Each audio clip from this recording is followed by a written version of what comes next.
ഇവിടെയാണ് ആശിഖ് അന്തരീക്ഷം നോക്കിയിട്ട് പറഞ്ഞത്, ഇർതകബ്തു അലൽ ഖത്താ ഗൈറ ഹസിനിൻ ബഅദദ്, ഹദ്ദു അസ്റൂലാത്ത തെറ്റുകൾ ഞാൻ ചെയ്തുപോയി, കണക്കില്ലാത്ത തെറ്റ് ഞാൻ ചെയ്തുപോയി.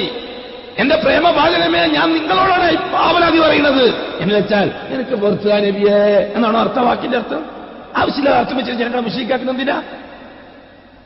വജ്ഹ് കലാമൽ ഖൗമി ഗൈറ മുഖത്തിൻ, മരിച്ചുപോയവർ കുറിച്ചിട്ട വാക്കുകൾ, മരിച്ചുപോയവർ പറഞ്ഞു വെച്ച വാക്കുകൾ ഉമ്മത്തിന് ഗുണകരമായ രീതിയിൽ വ്യാഖ്യാനിച്ചു കൊടുത്താൽ മതി. ഉമ്മത്തിനെ നരകത്തിലേക്കാക്കാൻ വേണ്ടി വ്യാഖ്യാനിക്കണ്ട, ഉമ്മത്തിനെ മുശ്രിക്കാക്കാൻ വേണ്ടി വ്യാഖ്യാനിക്കണ്ട. സംഭവിക്കൽ എന്തായിരിക്കും? ഈ അടുത്ത തലമുറ വരെ നരകത്തിലേക്ക് പോയാൽ മുശ്രിക്കാൻ വിശ്വസിക്കേണ്ടി വരൂലേ? എന്തിനാണ് മരിച്ചുപോയവരുടെ വാക്കുകൾ എന്ന ആ രീതിയിൽ വ്യാഖ്യാനിക്കാൻ മെനക്കിടുന്നത്?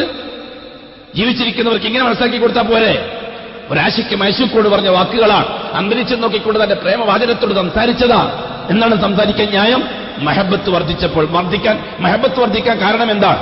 ഇമാം ബുഖാരിയുടെ ഹദീസ്, അറേബ്യയുടെ പരിസര പ്രദേശത്തുള്ള ഗ്രാമാന്തരങ്ങളിൽ നിന്ന് ബദുക്കളായ അറബികൾ, ഗ്രാമീണരായ അറബികൾ, അറാബികളായ അറബികൾ, മഴയില്ലാതെ അവരെ കൃഷി നശിക്കാൻ തുടങ്ങി, ഒട്ടകങ്ങളും മറ്റും ചത്തൊടുങ്ങാൻ തുടങ്ങി, സമ്പത്തുകൾ നശിക്കാൻ തുടങ്ങി, കുടിക്കാൻ വെള്ളം കിട്ടാതെ ജനം മരിക്കാൻ തുടങ്ങി.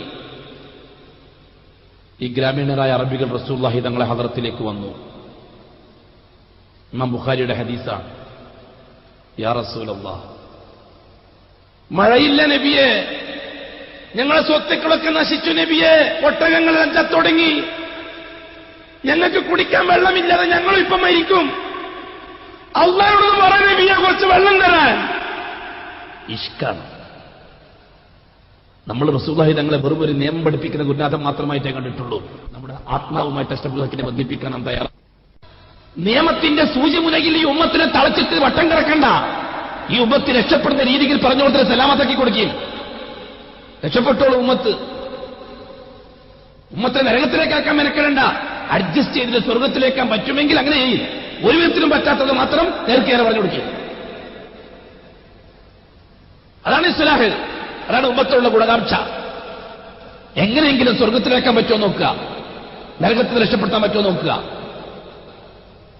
റസൂലുള്ളാഹി സ്വല്ലല്ലാഹു അലൈഹി വസല്ലം തങ്ങൾ ആ സന്ദർഭത്തിൽ ആ സഹാബാക്കളോട് നിങ്ങൾ പോയി അള്ളാഹ് ചോദിക്കും, അള്ളാഹ് നിങ്ങളെ കാര്യം നടത്തേണ്ടത് അവിടെ ഈമാൻ ഇസ്ലാമും തൗഹീദ് മുസ്ലിംക്കാരും നിങ്ങൾ മനക്കിട്ടില്ല, മറിച്ച് ഉടൻ തന്നെ കൈനീട്ടി അള്ളാഹുവിലേക്ക്, ഏ അള്ളാഹ് മഴ താ അല്ലാഹിസിന ഗൈസം മുഗീസ, മഴ താ അല്ലാഹ്, അല്ലെങ്കിൽ ഞങ്ങൾ കഷ്ടപ്പെട്ടു പഠിച്ചവനെ.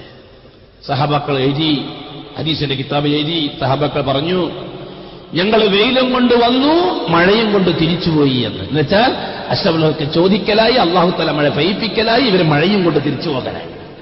അല്ലേ? വിശദിക്കാൻ പറ്റുമോ നമുക്കിത്?